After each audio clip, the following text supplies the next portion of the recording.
നമസ്കാരം. പ്രധാന വാർത്തകൾ.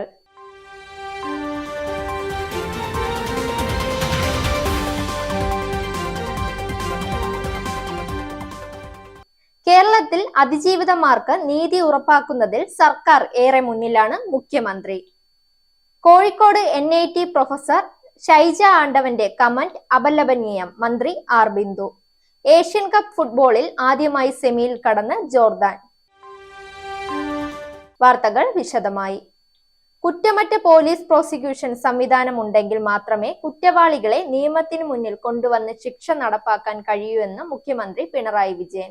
കുറ്റവാളികളെ നിയമത്തിന് മുന്നിൽ കൊണ്ടുവരുന്നതിനും അതിജീവിതമാർക്ക് നീതി ഉറപ്പാക്കുന്നതിലും സർക്കാർ ഏറെ മുന്നിലാണെന്നും മുഖ്യമന്ത്രി പറഞ്ഞു. ഡയറക്ടറേറ്റ് ഓഫ് പ്രോസിക്യൂഷൻ ആസ്ഥാന മന്ദിരം ഉദ്ഘാടനം ചെയ്ത് സംസാരിക്കുകയായിരുന്നു മുഖ്യമന്ത്രി.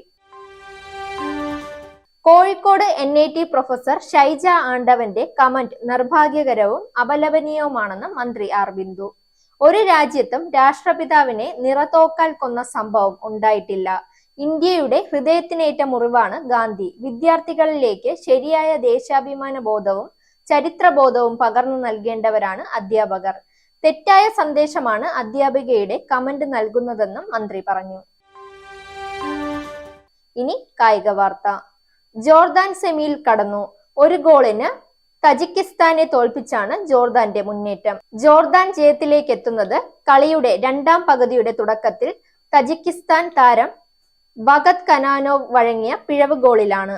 വാർത്തകൾ അവസാനിക്കുന്നു. നേരിന്റെ വാർത്തകൾ നിങ്ങളുടെ വിരൽത്തുമ്പിൽ എത്താനായി സാക് ന്യൂസ് ചാനൽ സബ്സ്ക്രൈബ് ചെയ്തും ഷെയർ ചെയ്തും ഒരു ശരിയായ മാധ്യമ നിലപാടിന് പോകാൻ ഞങ്ങൾ നിങ്ങളെ ക്ഷണിക്കുന്നു.